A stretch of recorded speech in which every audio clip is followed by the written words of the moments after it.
without further ado, we start with Nikolaj Mücke, who is our PhD student at the Dutch side of the project, and his presentation is named Markov Chain Generative-Adversarial Neural Networks for Solving Bayesian Inverse Problems. So Nikolaj, the floor is yours.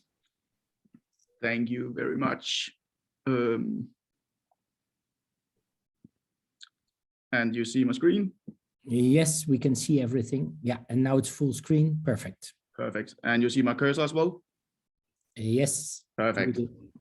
Yes. So as a case set, I'm going to talk about Markov chain generative-adversarial neural networks for solving Bayesian inverse problems, which is joint work together with Benjamin Sanderpate and Kees Oosterlee. So the whole project is about developing digital twins.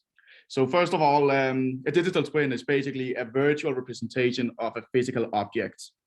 For all intents and purposes, it's a real-time counterpart of the physical object that is continuously being updated with the physical object. So you always have useful information about the physical object.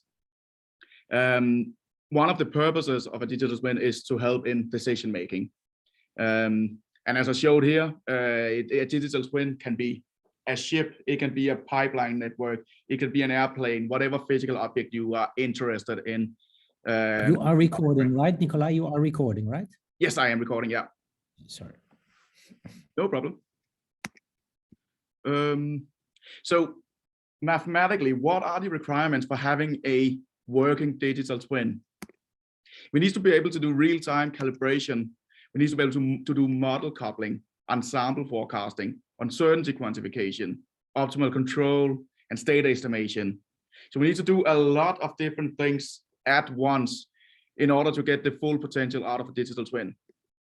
But all of this has to be done in real time, which is not easy because we are typically dealing with expensive nonlinear parametric PDEs, often with uncertain parameters such as boundary conditions or initial conditions. Furthermore, we are dealing with sparse measurements data, possibly very noisy, that's difficult to incorporate into your model. And we need to be able to solve inverse problems, which are typically ill-posed. So it's not an easy task to get a working digital twin. In this talk, I'll specifically focus on calibration, uncertainty quantification, and state estimation.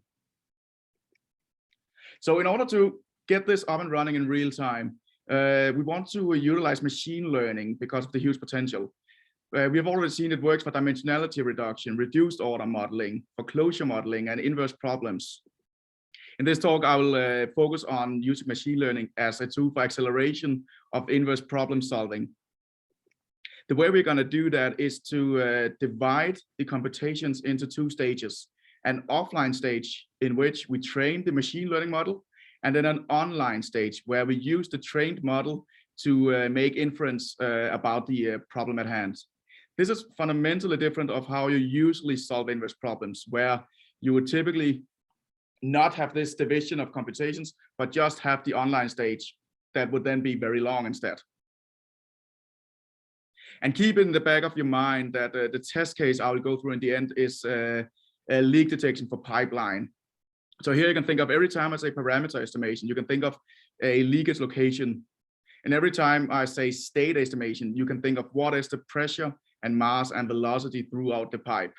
And when I say observations, think of sensor data where you measure pressure at the finite amount of discrete points along the pipeline.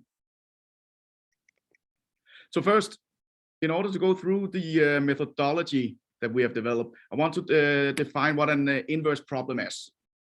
Here we have the flow of information for the forward problem and an inverse problem.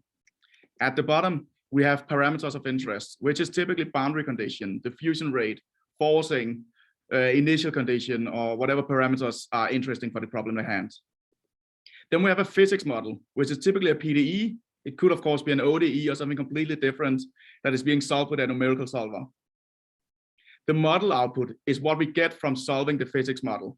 In fluid applications, it's typically velocity, pressure, density, but keep in mind that in other cases, such as electromagnetism, electromagnetical problems, then you're not dealing with velocity, but other types of model output.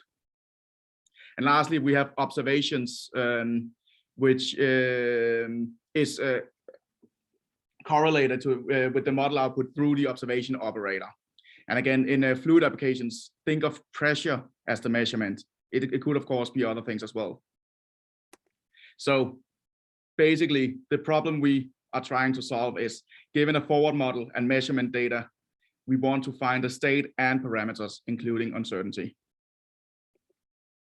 So there are, in the literature, general two approaches. The variational approach, where you minimize an objective functional, where you would typically do that using optimization methods, such as gradient descent or Newton's methods.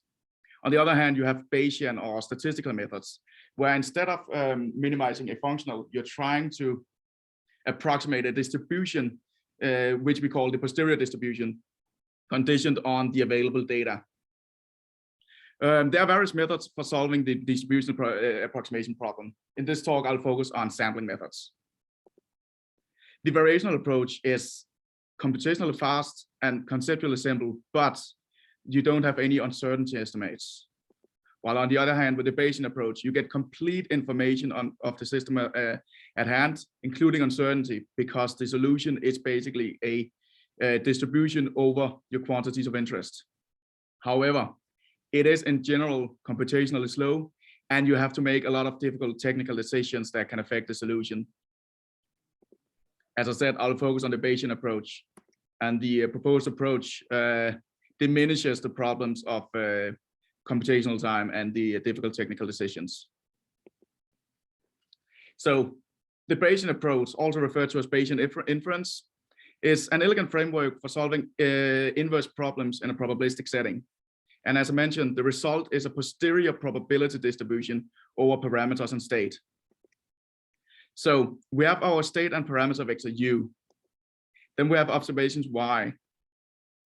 Those two are coupled through the observation operator H and the noise eta. Then we have the prior distribution, which encapsulates all the prior knowledge we have about the state and parameters, which again is a probability distribution or a probability distribution function. The likelihood of U, that is basically the likelihood of the state and parameters given, or the likelihood of observing the data given the chosen state and parameters, can be explained through the noise distribution over here. So the residual between the produced observations and the actual measured observations is distributed according to the noise distribution. And lastly, we have the posterior distribution, which is the probability distribution over your state and parameters given available measurements. All of these quantities are connected through Bayes' theorem, as we have here. In the denominator on the right-hand side, we see the term called the evidence. That is used to normalize the distribution such that it integrates to 1. For the application at hand here, that is actually not very important because the sampling method that we utilize ignores the evidence, or it doesn't need the evidence in order to converge.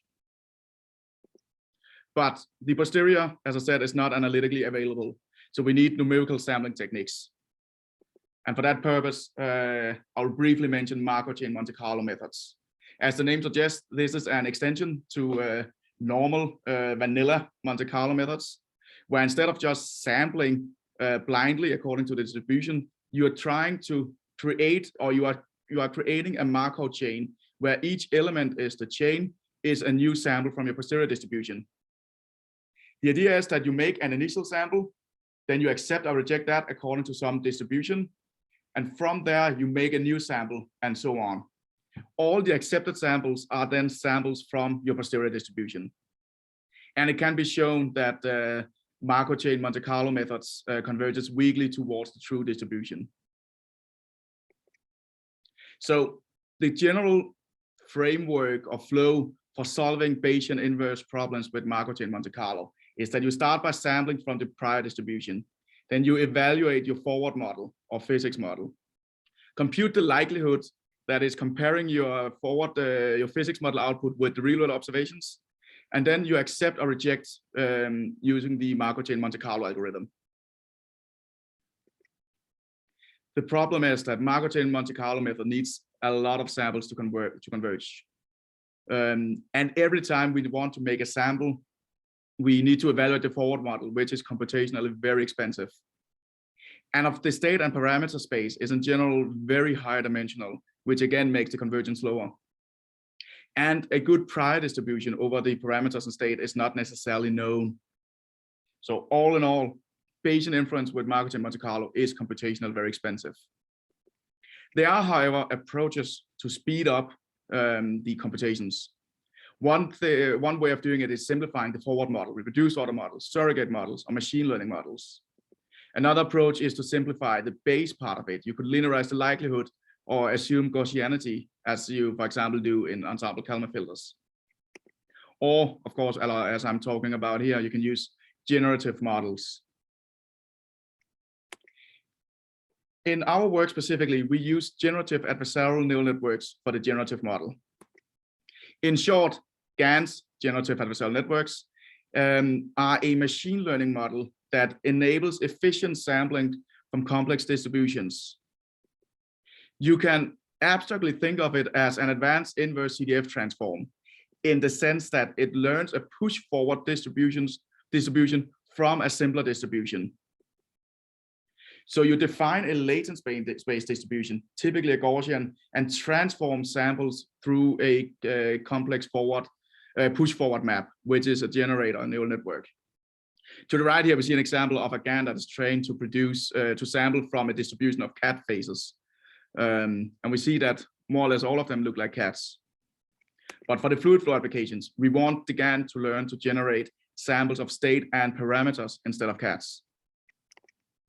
And since the dimension of the latent space is in general significantly lower than the dimension of the parameter and state space, this is effectively a dimensionality reduction of the problem of the probability distribution at hand. So how does a GAN look like? We start, as I said, with a latent distribution that we choose, typically Gaussian. We take samples from that and pass them through the generator that then generates the fluid flow, could be velocity or pressure, and the relevant parameters, for example, leakage location. Then in the training, samples from the generator are passed through the discriminator, which outputs a real number. If the discriminator outputs a large number, then it believes that it's a true sample and not a generated one. If it's a small number, then it believes it's a generated sample and not a true sample. So in order for the discriminator to learn what is a true sample and what is a generated sample, we also need to pass in real data, which in our case is simulated through a high fidelity solver. Then the training is done such that the generator tries to maximize the discriminator output, and the discriminator tries to minimize the output when inputted generated samples and maximizes the output when real data is entered. In practice, this is formulated using the Wasserstein-1 distance. Specifically, Wasserstein GANs use the dual formulation of Kantorowicz-Rubinstein, where you compute the supremum over Lipschitz continuous functions. The Lipschitz continuous function is approximated by a neural network, which is the discriminator. We can then take the Wasserstein-1 distance and decompose it into a generator loss and a discriminator loss. So how do we combine Markov chain Monte Carlo and GANs into the framework that I refer to as MCGAN? Basically, with the latent space provided, we can now sample complex fluid flows from a simple Gaussian, low-dimensional Gaussian distribution. So what we do is first we will place the prior in the Bayesian inference problem with the latent distribution over here. Then we replace the forward map with the generator, which means that now the result of the latent space Bayesian formulation is a posterior over the latent variables instead of a posterior directly over the state and parameter variables, which means that now we have formulated a Bayesian problem in a low dimensional setting. So in order to solve the problem, we use the Markov chain Monte Carlo sampler to sample the latent space. And because we now have replaced the expensive and complicated forward map with a neural network, we can now also compute the maximum of posteriori estimate and use that as an initial condition for the Markov chain Monte Carlo to speed up the convergence. Furthermore, in our work, we specifically use a variant of MCMC called Hamiltonian MC. But even though we now have a simpler problem, we still need the order of magnitude of 10 to the power 5 iterations before the Markov chain has converged. But with the GAN, each sample is very computationally fast to compute. So that is actually not a big problem. After you then have computed all your latent posterior samples, you then use the generator to convert them into states and parameters so you can compute statistics such as mean and variance. So here you see the general workflow. You start with the latent space distribution, you push forward the samples, compute the likelihood, and accept and reject. And in the end, you use the generator to transform your latent space samples to your parameter posterior and states posterior. We can see that the difference is not that big from the traditional Bayesian inference with Markov chain Monte Carlo. But the differences make a huge difference in computation time, because the expensive physics model is replaced with the generator. And now, instead of choosing a bad prior distribution that is not very informative and can slow down the convergence, we now use a very simple latent space distribution. But of course, as I mentioned earlier, because we make use of a GAN, we need an offline stage in which we train the GAN. And the way we do that is to generate states and parameters with the forward map, the physics model, and then train the GAN, which is a slow process. But when the GAN is trained, then the online stage is incredibly fast. So this is especially suitable for digital twins, where you need fast and real-time calibration and state estimation, where offline time is not that devastating. Furthermore, we have some theoretical results stating that sampling the latent space is weakly equivalent to sampling the state and parameter space.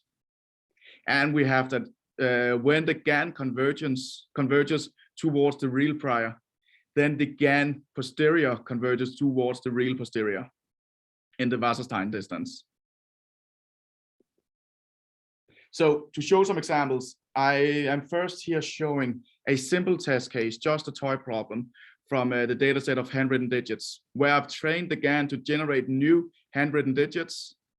Then in the online stage, I observe only this square and ask the GAN to reconstruct it using the MCGAN approach. We see that the reconstruction is fairly accurate, and we get a pixel-wise uncertainty.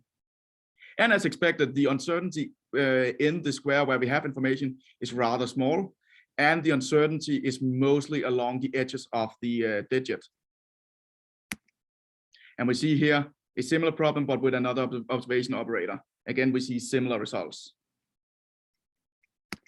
But now to a more difficult and actually physics-based problem, which is leak detection in pipe flow.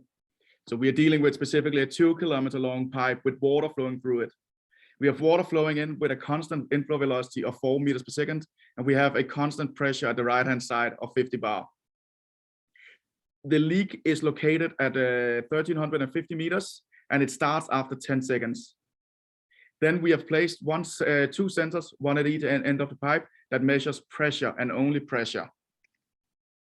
The GAN is trained on simulated pipe flow data with varying leakage location and size. So basically, every time we sample from the GAN, we get a new pipe flow with a leakage located somewhere along the pipe.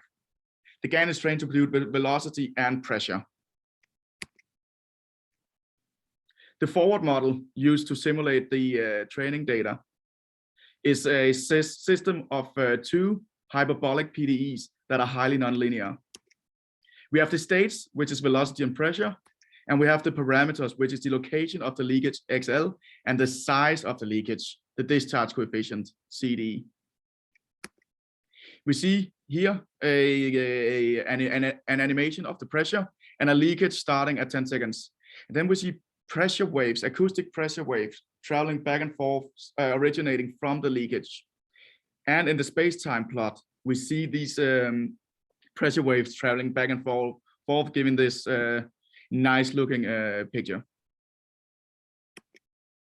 So for the reconstruction, and remember, we only measured pressure, but wanted to reconstruct velocity.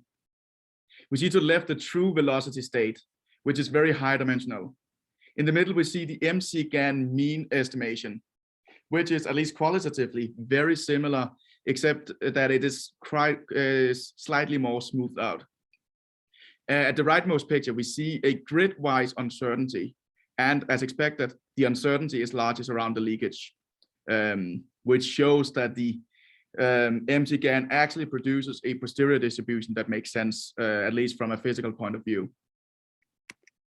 Furthermore, we see here the velocity reconstructed at 3 distinct time points. And we see that the uncertainty is largest around the leakage and to the right of the leakage. Furthermore, we have the posterior distribution over the leakage location and leakage size. To the left, we have the leak location, and we see that, at least qualitatively, there's close to no difference between the estimated mean and the actual location of the leak.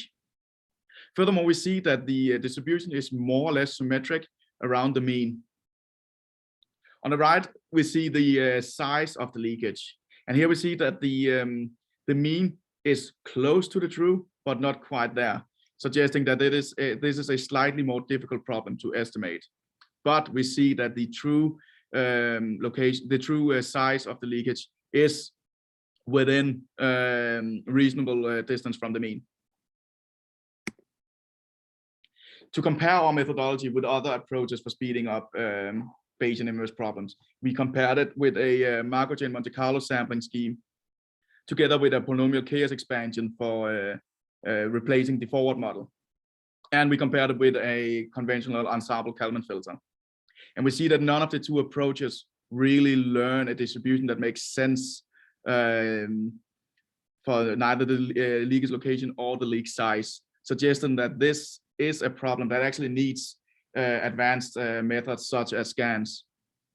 Specifically, the problem here is the very high nonlinearity and the hyperbolic nature of the PDEs, and the discontinuity around the leakage, where PCE, for example, has troubles approximating discontinuous problems, and ensemble counter filters have problems estimating posterior distributions that are not Gaussian. Furthermore, we see here to the left the relative mean squared error, which is significantly lower for the MCGAN compared with the PCE and ensemble counter filter. And to the right, we see the online computation time, which is again significantly faster. So we get an increase in accuracy and computation time. So to summarize, GAN is a powerful tool to solve inverse problems in close to real time. GANs pose as a fast probabilistic surrogate model and a dimensionality reduction scheme for Bayesian problems. And we believe that it's a very promising route towards the actual working digital twins. However, there's still work to be done. For example, in this work, we trained the GAN to learn entire space-time solutions. We could maybe incorporate the sequential element of the data as ensemble Kalman filters, for example, do. Furthermore, we don't have an immediate way of choosing the dimension of the latent space besides normal hyperparameter tuning. And as I mentioned, the offline training is expensive. We need to simulate data and train the GAN. There could be interesting and new approaches to do this. Lastly, I want to say that there is a preprint available on arXiv on this work I just explained here. And of course, if you want to know more, you can email me. That was it. Thank you very much, Nikolaj, for very nice presentation. If you have any questions, please put them in the chat. And in the meantime, I will, I saw famous Belgian artist. In the meantime, I will ask the first question myself, and then that is, you mentioned that you you need 10 to the power 5 evaluations still. Can you explain that? Is that just because it converges like the regular MCMC? Yeah, so we still need a lot of samples, because even though we have simplified the problem, it is still a complicated problem. And even though we do choose a latent space that is of significantly lower dimension than the original state and parameter space, it is still, in the case of the pipe flow, for example, 50 dimension 50, which is still a semi-higher dimensional space for a Markov chain Monte Carlo sampler. But of course, we tested the problem on various test cases, and for some cases it was enough to do 5,000 to 10,000 samples, and other cases it was 100,000.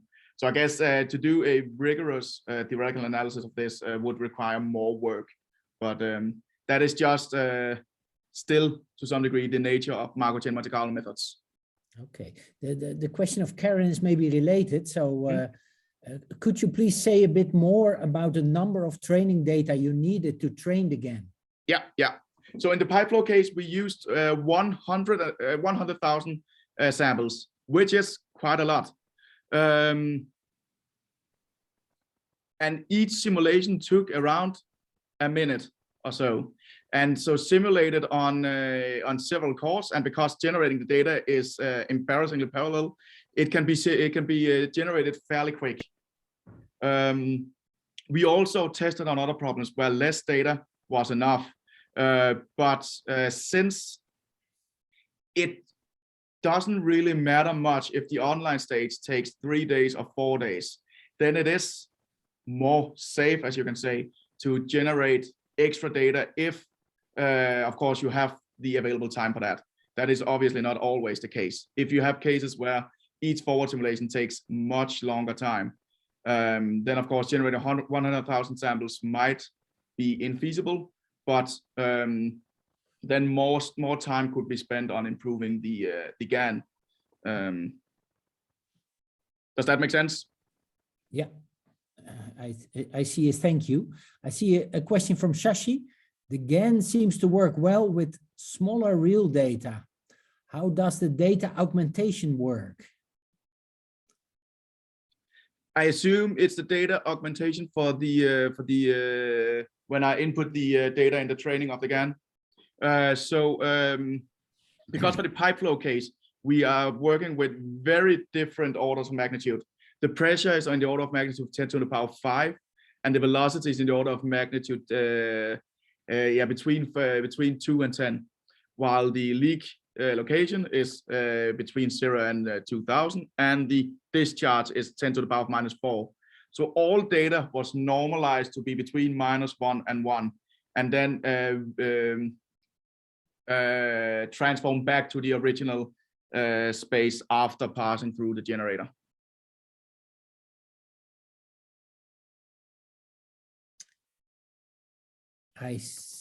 Thank you. I see no other questions right now in the there's another one from Krishna. Do you have any initial ideas on how a sequential approach may be used to train GANs? Yeah, so 2 vague ideas I have in mind. One is to incorporate a GAN into some kind of a particle filter type thing, where you would replace the some of the elements in the particle filter approach. Another approach is to make use of conditional GANs instead of normal GANs, as I do, where you could input the previous time state into the conditional GAN as an input when you do the sample for the next time step. But of course, these 2 approaches are only vaguely defined in my head right now, so I haven't thought it through yet. One question about the scaling. How do you think does the training time scales as the physics become more complicated? Like if you have a 2D or 3D flow or more parameters? Yeah. So I would be surprised if it didn't. So because training again is It's fairly similar to training all other kinds of neural networks. The higher the dimension of the problem, the more training data you need. And the more complicated the function that you want to approximate is, the longer training times it takes. So of course, if you have a more complicated problem, you need more data and more training time. Unless, of course, you can build a neural network that is tailored for the specific application in mind, then that is, I think, a general rule of thumb for neural networks. All right, let's take the final question from Nurtai. How much does the accuracy of a GAN influence the acceptance rate in MCMC? Good question. So so basically, this can be related to the theoretical results of convergence of the posterior, because the MCMC evaluates the likelihood times the prior. That's what the MCMC uses when it chooses to accept or reject. And from this result, we see that if the GAN converges and gets arbitrarily close to the true prior, then the posterior converges as well. I'm not going to go into details in it all, but we can see that the more accurate the GAN approximates the prior, the more accurate the posterior, and thereby the MCMC sampling. All right. Thank you very much. And thanks again for a nice presentation. You're welcome.